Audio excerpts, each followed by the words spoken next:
El término procede del verbo contender, que significa batallar, altercar, lidiar. Procede etimológicamente, hablando de latín, y más exactamente del verbo latino contendere. Este está conformado por el prefijo con, que es sinónimo de conjuntamente, y el otro que significa tendere, que se puede traducir como dirigirse a. Quiere decir que se puede comprender como grupos que se están uno en contra del otro o una persona en contra del otro. Suele utilizarse en el ámbito del deporte para nombrar las sesiones de las disciplinas que implican algún tipo de enfrentamiento físico, como el boxeo, el judo, la esgrima. A estos generalmente el mundo lo llama deporte, pero saben que esto no es deporte, hermanos. Estos son agresiones físicas, son disciplinas que el ser humano las ha inventado y les ha puesto como deportes, tal como en los circos romanos o los griegos que lo hacían. Cada contienda arroja un resultado como victoria para un deportista y derrota para el otro, o un empate simplemente. Siempre cuando se utiliza en el ámbito del deporte, siempre uno sale ganando y el otro perdiendo. Según la actuación de los participantes, tiene que ver esto. Si es más bueno, y esto quiere decir, ahora yo gané, soy el mejor, el más bueno. Tengo la medalla de oro, tengo la medalla de plata o tengo la medalla de bronce. Siempre trata de exaltar al hombre esto. La contienda en otro contexto puede usarse para nombrar el debate o la discusión. Vamos a ver algunos sinónimos. Está en la primera expresión, la primera definición de las luchas. Está como lucha, pelea, riña, pendencia, batalla, disputa, pugna, choque, guerra, revuelta, pelotera, marimorena, que lo conocen en Colombia, una bronca, una camorra. En España generalmente la hablan como camorra. La segunda definición acerca de los deportes podría decirse como partido, encuentro, campeonato, competición, certamen y combate. Y dice que esta es una obra de la carne. Quiero llevarles a Salmos 140 y el verso 2. Si ustedes buscan en su Biblia, Salmos 140 y verso 2. Muy bien.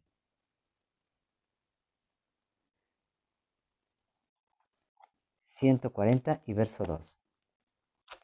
Tenemos aquí que las contiendas, dice verso 2, las cuales maquinan males en su corazón, cada día urden contiendas. Y en el momento que se dice urden contiendas, está hablando de que cada día se preparan contiendas. Cada día en nuestra vida, hermanos. Y si tenemos cada día contiendas en nuestro diario vivir, redundando un poquito, tenemos nosotros que estar atentos para poder lidiar contra estas y saber cómo deshacerse de estas contiendas. ¿De acuerdo? Les invito para ello. Vamos a ver, en Proverbios 15:18, es el siguiente librito después de Salmos, dice de esta manera, hermanos. Proverbios capítulo 15, verso 18. Dice, el hombre iracundo suscita contiendas, es decir, que el hombre cuando tiene iras, él dice que provoca las contiendas. Ahora, una cosa quisiera hablar. Alguna vez hablamos del sistema nervioso entérico y cuando nosotros tenemos un problema probiótico muy acentuado en nuestros intestinos, se genera también la ira de una manera muy fácil. Recordemos de eso que habíamos estudiado, que el sistema nervioso entérico, o sea, nuestros intestinos, son el segundo cerebro en nuestro cuerpo. Y eso lo dice muchos libros de psicología y de ciencia. de ciencia médica. Estoy hablando con el doctor Gerson de la Universidad de Columbia, que él es anatomista. Em, y continúa diciendo en, en Proverbios capítulo 15, verso 18, dice, el hombre iracundo suscita contiendas, mas el que tarda en airarse apacigua la rencilla. La pregunta, ¿usted tarda en airarse? ¿Usted tarda en tener ira? El día de ayer topamos de este asunto, que es otra obra de la carne, la ira.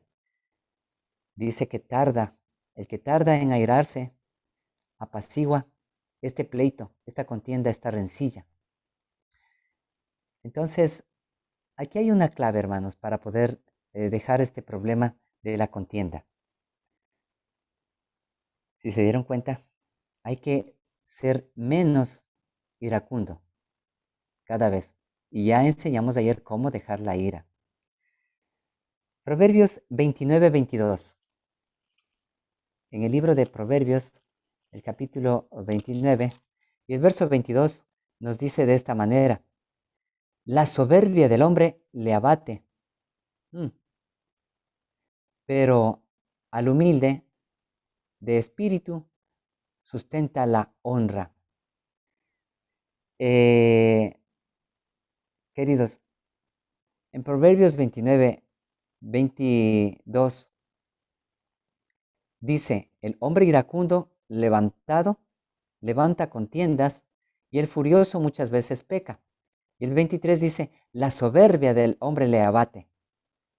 Generalmente un hombre pelearingo, peleón, iracundo, es porque es una persona soberbia.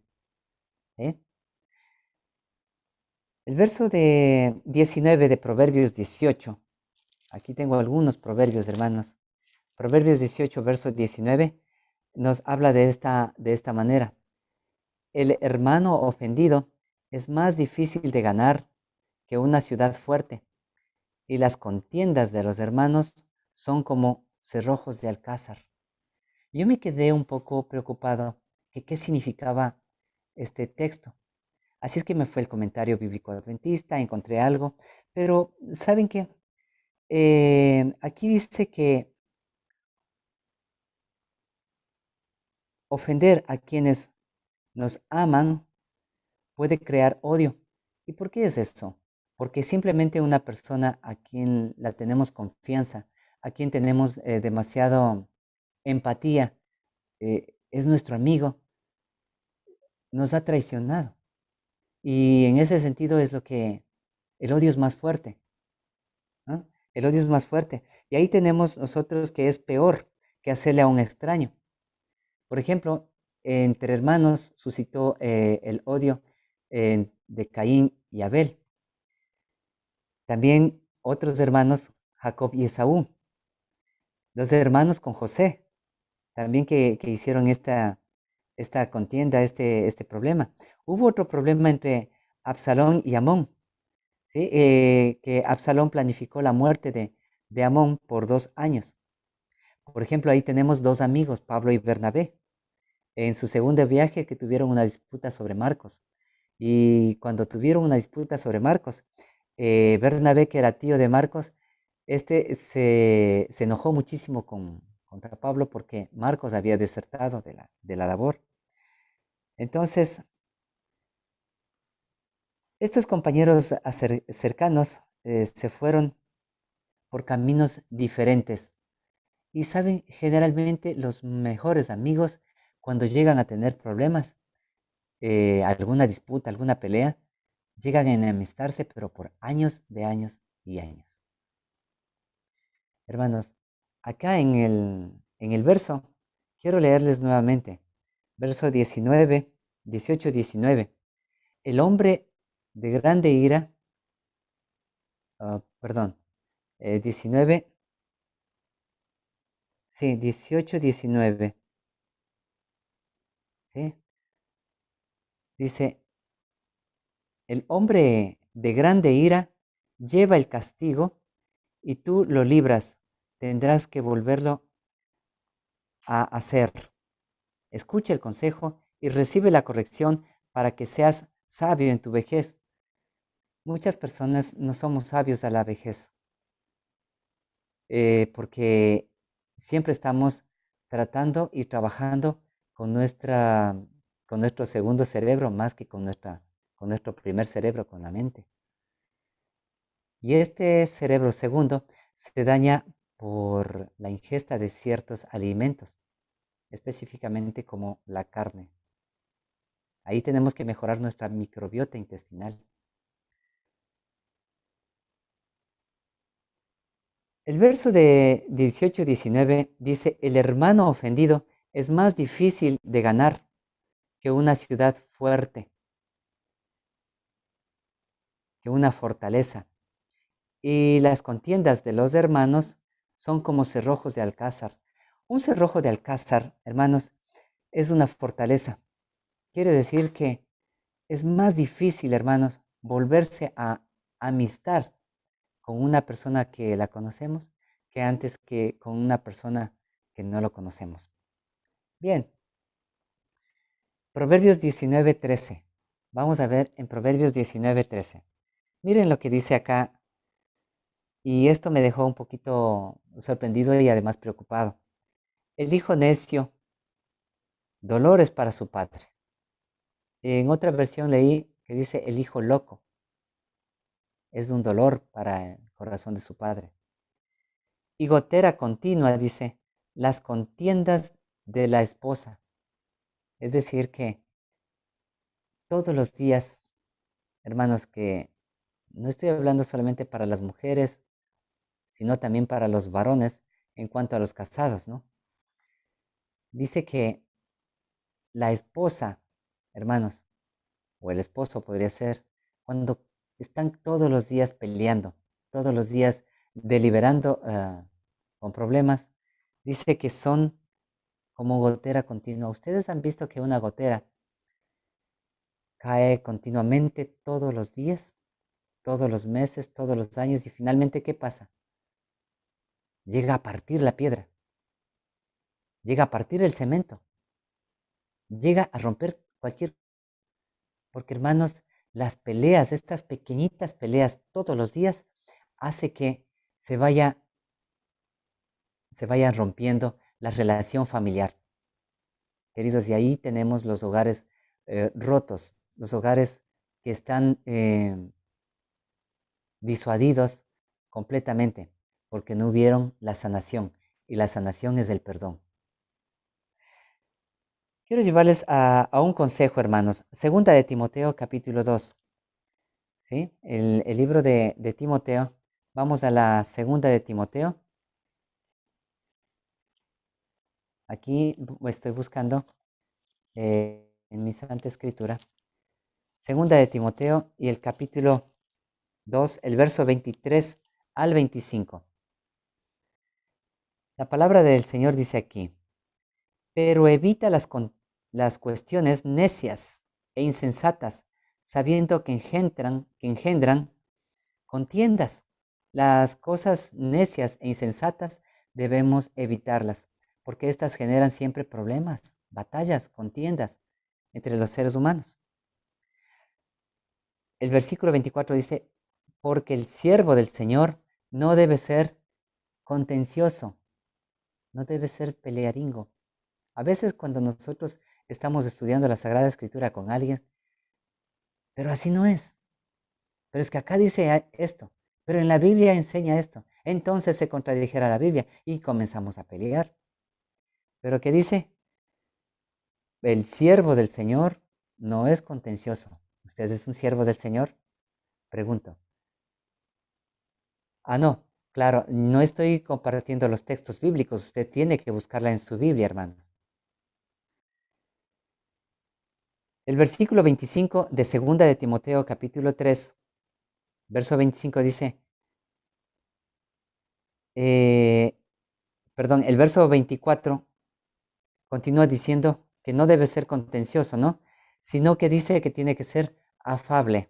Tiene que ser afable para con todos. Y esto quiere decir amable, apto para enseñar, sufrido. Si usted quiere enseñar, hermanos, Aquí tiene que tener la característica, tiene que tener aptitudes, no enojarse.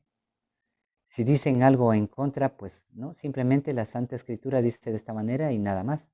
Pero no tiene que llegar a un problema serio como llegarse a airar. ¿M? Y tiene que ser sufrido. ¿Qué será ser sufrido, hermanos? Una persona sufrida generalmente es aquella persona que acepta, acepta muchas cosas, pero no tiene que rebajar las, las doctrinas, sin rebajar ningún principio bíblico, hermanos. Tiene que aceptar, tiene que a veces aceptar hasta corrección. El 25 dice que con mansedumbre, tiene que ser manso, hermanos, corrija a los que se oponen con mansedumbre. Si quizás Dios les dé que se arrepientan para conocer la verdad. Hermanos, aquí hay algo muy, muy interesante en cuanto a estas cosas. Vamos a, sí, hay un librito que se denomina Cristo nuestro Salvador y ahora sí les voy a compartir, porque generalmente estos libros no están al alcance de todos, ¿sí? Aquí está el libro Cristo nuestro Salvador y dice de esta manera, voy a ponerle horizontal. ¿Sí? Y lo que no está al alcance de todos, sí los voy a poner, pero la Santa Escritura está al alcance de todos ahora, hermanos. Aquí hay de Mateo 5:9 que dice, bienaventurados los pacificadores. Y acá dice, todos los que tengan el espíritu manso y humilde de Cristo serán pacificadores. ¿Qué decía en 2 de Timoteo capítulo 2, verso 23 al 25? Dice que debemos evitar las cuestiones necias e insensatas, sabiendo que engendran contiendas. Porque el siervo del Señor no debe ser contencioso, sino afable para con todos, apto para enseñar, sufrido. Y el 25 termina diciendo que, que con mansedumbre corrija a los que se oponen. Si quizás Dios les da que se arrepientan para conocer la verdad a estas personas que les oponen. Este espíritu manso no provoca nunca contiendas, hermanos. Este es un consejo. Ni contesta con réplicas airadas. Además, hermanos, en el hogar a las personas las hace feliz. Ya la mujer ya no va a ser contenciosa o pelearinga. No va a ser la esposa de una manera constante como un goteo, con un goteo hasta que parte el matrimonio. O el varón también. Y finalmente se salen los dos contrincantes, porque ya son dos contrincantes ahora ahí en el hogar. Finalmente terminan la pelea en el cuadrilátero y deciden abrirse caminos por cada uno de su lado. Hermanos, dice que una persona con espíritu humilde hace feliz el hogar e imparte una dulce paz. Dice que nosotros debemos hacer de nuestro hogar un pedacito de cielo, ¿correcto? Así dice la sierva del Señor. Al hacer feliz el hogar, hermanos, imparte una dulce paz en el hogar que se convierte en bendición para todos los que caen bajo su suave influencia. Hermanos, ¿usted le gustaría llegar a su casa donde haya paz o quiere quedarse en su trabajo donde hay más tranquilidad que en el hogar, donde usted se ríe con las demás personas y llega al hogar y le encuentran con una cara enorme, con unos ojos que dice que a dónde te fuiste? Queridos, tenemos que ser pacificadores, no contenciosos, hermanos. Tenemos que ser sufridos, dice en segunda de Timoteo. Miren, quiero llevarles también a otra parte, porque habíamos dicho que tiene que ver también una contienda con el deporte, ¿verdad? Aquí están lo que habíamos mostrado minutos antes. Entre los sinónimos dice entre los deportes. También de contiendas está un partido, los sinónimos, ¿no? un encuentro, un campeonato, una competición. Veamos la sierva del Señor acerca de las competiciones perdón, y no alcancé a mirar mucho más, pero ustedes conocen algo de esto. La sierva del Señor en el libro Consejos para Ministros, tenemos en la página 262 y en el párrafo 2 el siguiente consejo. Dice de esta manera, el trabajo manual y los juegos. El sentir público es el... ¿Cuál es el sentir público? Es que el trabajo manual es degradante.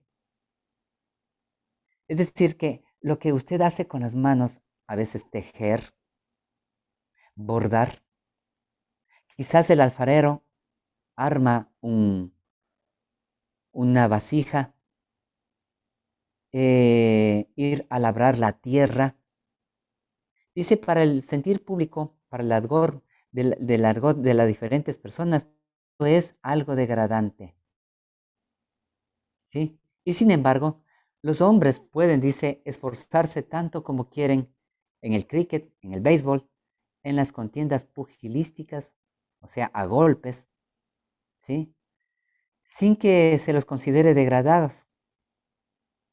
Más bien esto, hermanos, al menos el boxeo o estos deportes así llamados de contacto, esos son deportes, por decirlo así, deportes degradantes. Estas disciplinas, hermanos, que son de tipo ofensivas, no se las debería utilizar. Satanás se deleita cuando ve a los seres humanos emplear sus facultades físicas y mentales en lo que no educa ni es útil. Eso se encanta, se deleita cuando puede emplearlos en otras cosas que no les ayuda a beneficiar a los que necesitan su ayuda. Queridos, aquí estamos hablando de que si usted, hermano, está allí utilizando el tiempo más en deportes que en educarse para poderse instruir y para poder instruir a las demás personas, vamos a tener cuidado. Queridos, vuelvo a leerles. Satanás se deleita cuando ve a los seres humanos emplear sus facultades físicas y mentales. ¿En qué cosa? ¿Emplear en qué cosa? En lo que no educa ni es útil, que no les ayuda a beneficiar a los que necesitan de mi ayuda. Mientras los jóvenes se hacen expertos en juegos que no son de valor real para ellos o para los demás, Satanás juega la partida de la vida por sus almas, arrebatándoles los talentos que Dios les ha dado y colocando en su lugar sus malos atributos. A ver, pensemos un poco, hermanos. Cuando usted juega, solamente al jugar fútbol, ahí está un partidito de fútbol jugando y de repente le da un codazo. Y entonces el otro hermano reacciona. ¿Mm? Yo estoy hablando de la hermandad adventista. ¿Qué ocurre con eso? Y luego se generan disputas, luego se generan problemas. Y es más, todavía cuando gana un equipo, generalmente no queda satisfecho el otro equipo, el que perdió, sino que siempre dice, ah, esto hubo, es que se vendieron, es que porque era el hermanito tal del equipo, por eso es lo que hicieron. O sea, quedan siempre disgustados del otro lado. Queridos, Satanás juega la partida por la vida por sus almas, arrebatando los talentos que Dios les ha dado y colocando en su lugar sus malos atributos. Ahí salen los atributos, hermanos, de los seres humanos. Su esfuerzo consiste en inducir a los hombres que ignoran a Dios, ¿sí? Su esfuerzo consiste en inducir a los hombres que ignoran a Dios, a los hombres a ignorar a Dios. En ese momento, hermanos, que usted recibió un codazo o un puntapié, yo solamente estoy poniendo el ejemplo del fútbol, usted dice, ay, Señor, ayúdame a perdonar a este hermano. No, en ese momento ignora a Dios y se levanta. Yo tenía en mi juventud, hermanos, en mi juventud, hace poco tiempo, los que me conocen, o hace mucho tiempo, los que me conocen, tenía yo, jugaba fútbol y muchas veces que habían estas cosas, los contrincantes, trataban, si yo les había pateado sin darme cuenta, de hacerme lo mismo, el desquite. ¿Sí? Dice, entonces ahí no, se ignoraba a Dios, se ignora a Dios. Y yo estaba jugando como un ser humano común y corriente, no adventista en aquella época, estoy hablando del colegio. Yo estaba jugando con gente adventista y ahí no se promulgaba en ese momento las cosas de Dios. Dice que procura, Satanás, procura además en su esfuerzo enfrascar y envolver la mente tan completamente que Dios no halle cabida en su pensamiento. Yo les dejo este pequeño silencio aquí, porque dice que procura enfrascar y envolver la mente tan completamente que Dios no halle cabida en su pensamiento. No quiere que la gente conozca a su hacedor. Solamente con este asunto del deporte, hermanos. ¿Sí? Y queda muy complacido si puede poner en marcha juegos y funciones teatrales que confunden de tal manera los sentidos de los jóvenes que se olvidan de Dios y del cielo. En ese momento, queridos, si usted está practicando el boxeo, en ese momento usted se acuerda de sus semejantes, de Dios, se acuerda que al que le está golpeando en karate, se olvidó que ese es su semejante. Queridos hermanos, observemos estas cosas. No les digo, hermanos, que el deporte como tal, por ejemplo, salir a trotar, a caminar, hacer ejercicios de alguna forma sea malo, pero sí este deporte donde se llevan disputas, contiendas y se llevan los primeros lugares, el segundo o el tercero. Y entonces siempre hay la crítica de que a mí me habría tocado el segundo lugar o a mí me habría tocado el primer lugar, porque lo hicieron mal. Queridos hermanos, una de las salvaguardias más seguras contra este mal, contra el mal, es la ocupación útil. Aquí está la salida, hermanos. Aquí está la salida para esta. Y una parte de cómo librarse de esto.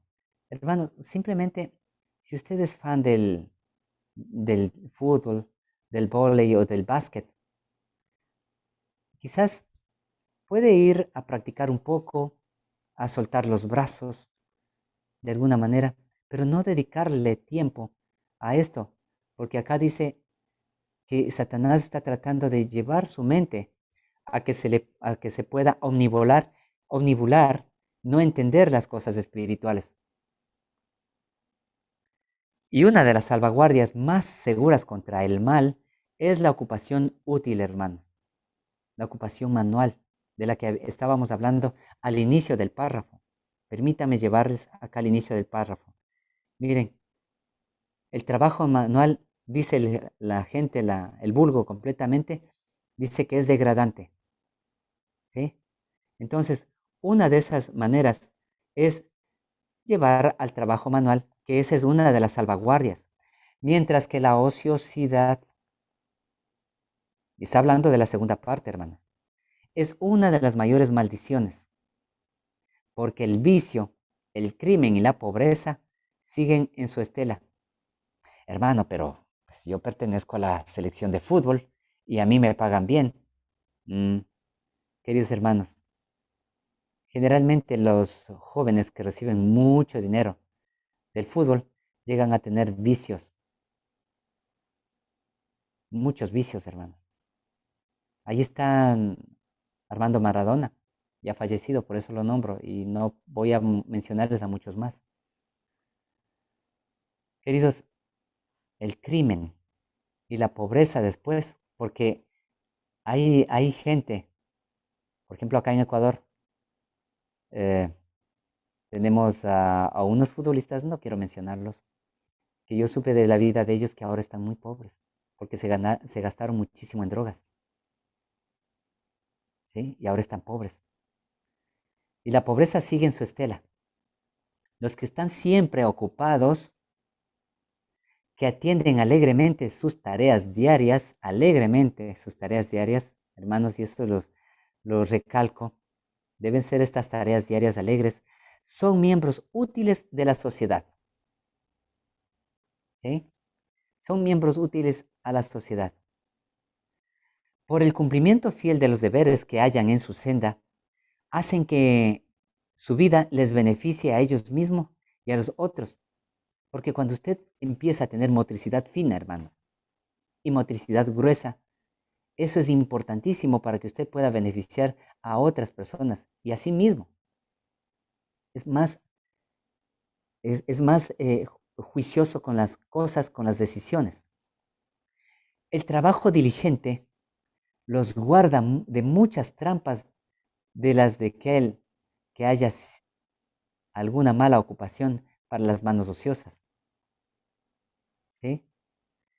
El trabajo diligente nos guarda de las trampas de Satanás. ¿Sí? Nos guarda muchísimo de esto.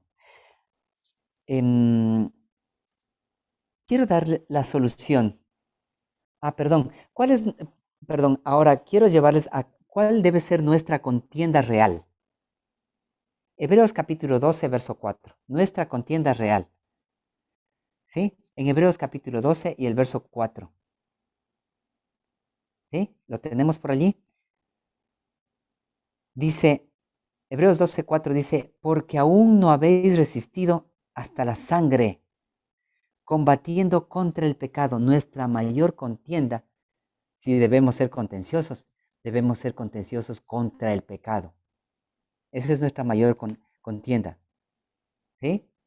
Debemos estar batallando contra el pecado, hermanos. ¿De acuerdo? Aquí en Primera de Corintios, capítulo 3, vamos a irnos un poquito más. Primera de Corintios, capítulo 3, dice de esta manera. Estoy buscando y estoy llegando ya a Primera de Corintios, capítulo 3. Y quiero llevarles del 1 al 4 y del 21 al 23. ¿Sí? Del 1 al 4. Primera de Corintios, capítulo 3, versos del 1 al 4. Primero voy a leer. De esta manera, yo, hermanos, no pude hablarlos como espirituales, sino como a carnales, como a niños en Cristo. Es decir, que las personas que están haciendo las contiendas que habíamos visto en el libro de Proverbios, ¿correcto? Que son personas únicamente, dice, naturales. Habíamos leído en Proverbios, si ustedes lo vuelven a revisar, estos son como niños en Cristo. Dice, os di a beber leche y no carne, porque, permítame retirar estos, ya, os di a beber leche y no carne. ¿Por qué razón?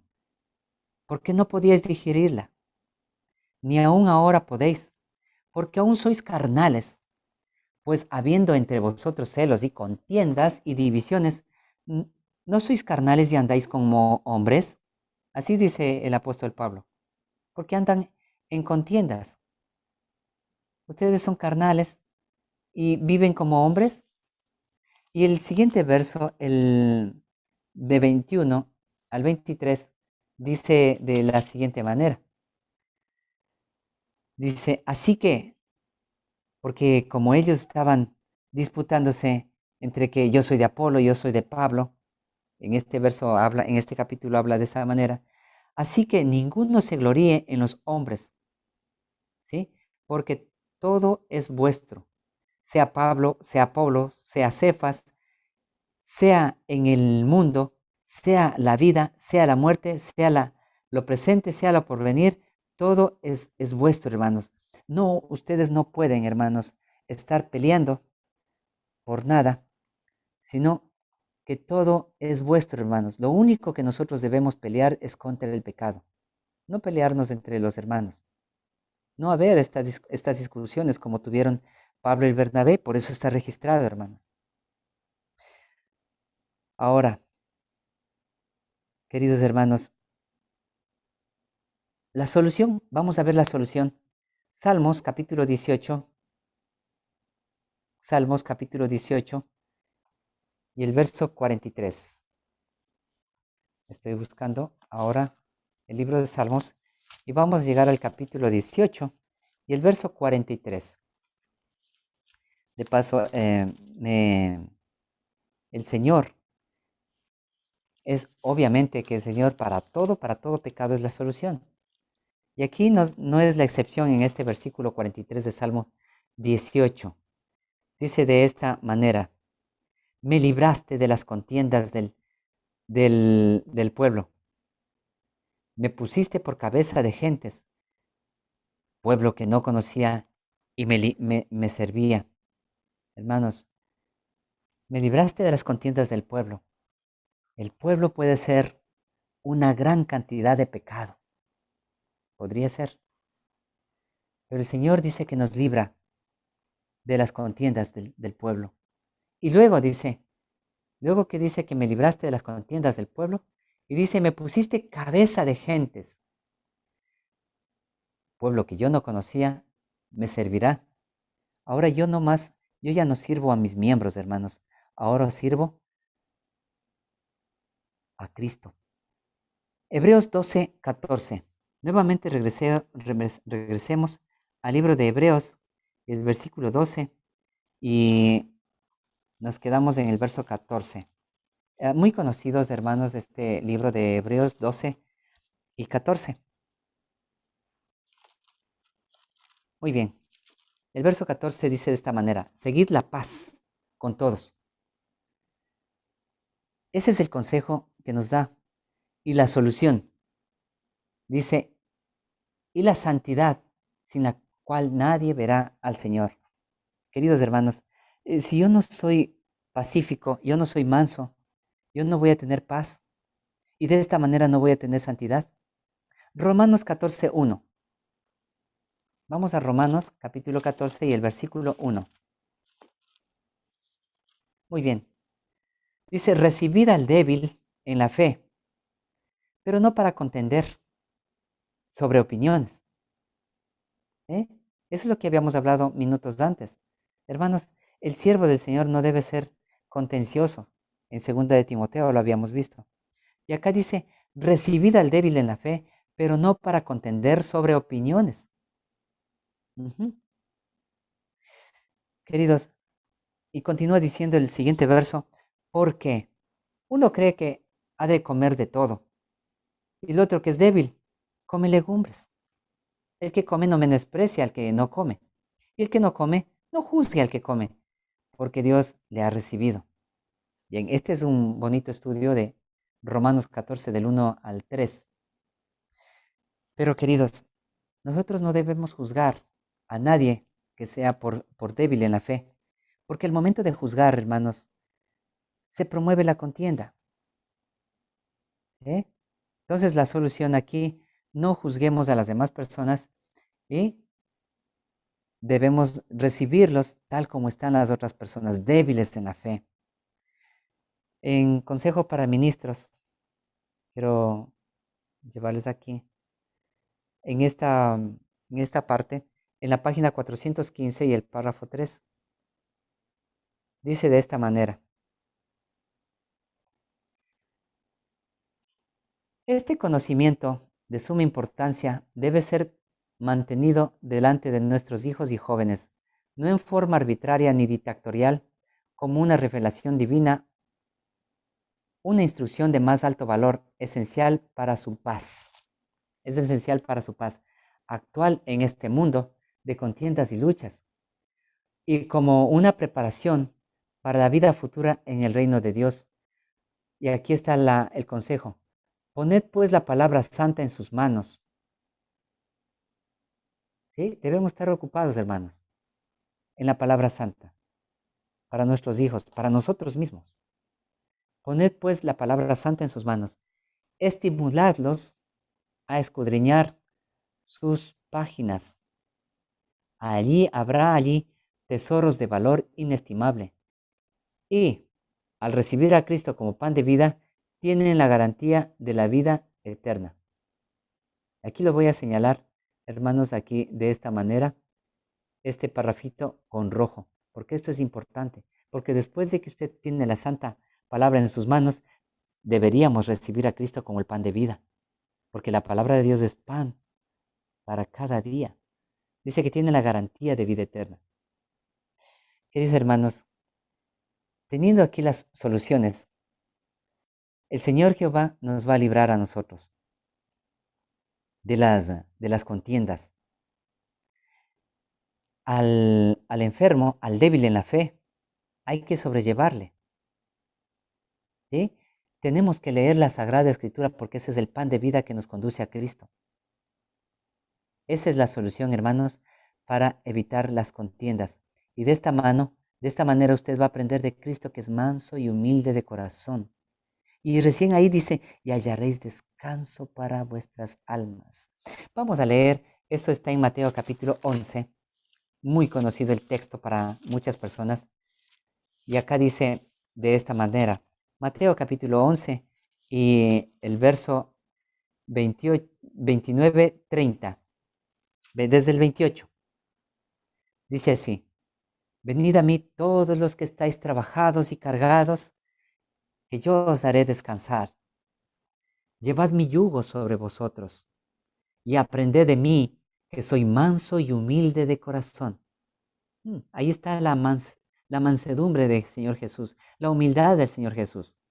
Queridos hermanos, podemos ser mansos y humildes solamente si nos ponemos nosotros a mirar al Señor Jesús como nuestro único ejemplo de salvación. Dice que allí, cuando yo miro al Señor Jesús, que aprendo de Él, que es manso y humilde de corazón, dice que hallo descanso para mi alma, para mi espíritu. Ya no está turbado mi espíritu, ya no estoy queriendo seguirles juicios y batallando y todo aquello. Porque, queridos hermanos, las iras que yo tengo que dejarlas. Y la obra de la carne del día de ayer que habíamos visto de la ira, ahí aprendimos el cómo dejar. Tenemos que ocuparnos más del ser humano, hermanos, para dejar la ira. Tenemos que ocuparnos en la predicación del Evangelio. Y la predicación del Evangelio, hermanos, se hace en la misma casa, porque allí en la casa es lo que tiene que formar un pedacito de cielo. ¿De acuerdo? Y dice además, porque mi yugo es fácil y ligera mi carga. Queridos hermanos, si hay un ejemplo al cual seguir, si hay un ejemplo al que nosotros debemos completamente llevar, es el ejemplo de nuestro Señor Jesucristo en nuestras vidas. Queridos hermanos, que Dios les bendiga en este día y que la paz de Dios esté sobre ustedes para que de esta manera ustedes puedan liberarse de este problemita que tenemos nosotros, la belicosidad, hacer los